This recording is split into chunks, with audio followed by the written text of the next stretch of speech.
This is the Fieldhouse Strength Podcast. And here are your hosts, Shaun Jones and Jonathan Byrd.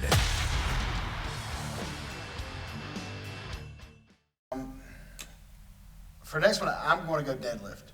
And I know there's a lot of coaches that feel really uncomfortable teaching the deadlift, and they worry about the spine being in flexion and all those things. But again, I think it's a movement that from, 8 to 80, you need to be able to do some form of it. I mean, it's as simple as being able to pick up the dog food off the ground or, things of that nature. So, I mean, it's an important movement. And as far as athletes go, you're working from a good, explosive starting position and pulling the bar through. I'm not telling you have to be able to deadlift 800 pounds, but being able to do the movement well and in a good pattern is important. Well, I think what you just said is key, deadlift 800 pounds. You're not going to get flexion if it's light enough. And even if you don't do a ton of prep work, which I do generally, but if you just put a bar with a weight somebody can handle with good form, you can deadlift. Yeah. That's all the fear of rounding the back and everything else is bad form, too much weight. And I'm probably not letting anybody deadlift heavy that couldn't do a good kettlebell swing anyway.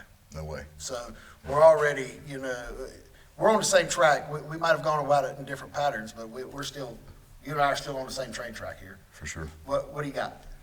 So for the next one, I would say a push-up. Okay. Push-up, obviously it's a horizontal press. You got to have that. And I like bench press too, but I see push-up as a precursor to bench press, because the push-up I don't think you should ever get rid of, because it gives you a full range of motion and good healthy scapular motion. Okay. And it builds these serratus anterior that actually gives you lift in your scapula, and I think it helps to keep your shoulders healthy. And I have a push-up test that I have guys do. I've trained college-bound athletes and college football players that I can bench 350. Okay, perfect. Finish my push-up test. That should be no problem. And then you can do bench. And then I've had guys that with small waists, big upper bodies, not be able to finish 3 sets of 25 push-ups because their gut was dragging the ground. Timed? Is it like a time requirement to it too? 1 minute rest in between. Yeah, I can see why it get a lot of people. It'd get me, my elbows would explode. Yeah, well, it's tougher than it sounds. I always try to make it sound simple, especially at bragging. Oh yeah, well, I'm sure I would have done the same thing. My ego gets the better of me. Look. Okay, and we're going to agree, let's call it horizontal press, a horizontal pressing movement. Like, whether it's whatever it may be to fit your person, like, I agree. Yeah. And we use tons of push-ups training athletes. I've got a Division I defensive end that I train who, every week we're doing some sort of push-ups. Now it's an explosive push-up or, from varying heights and angles, but it's an important part, especially being an athlete. Okay. If you can't do different push-up variations, you're probably pretty injury prone. Absolutely.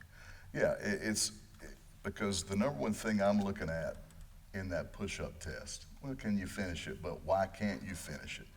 Yeah. And I want to see what the range of motion is in the shoulders and elbow. I want to see if there's a shrug on one side or the other. And of course, if you can't keep your hips up for the duration of those repetitions, then you don't have enough core strength to start pinning your back to something.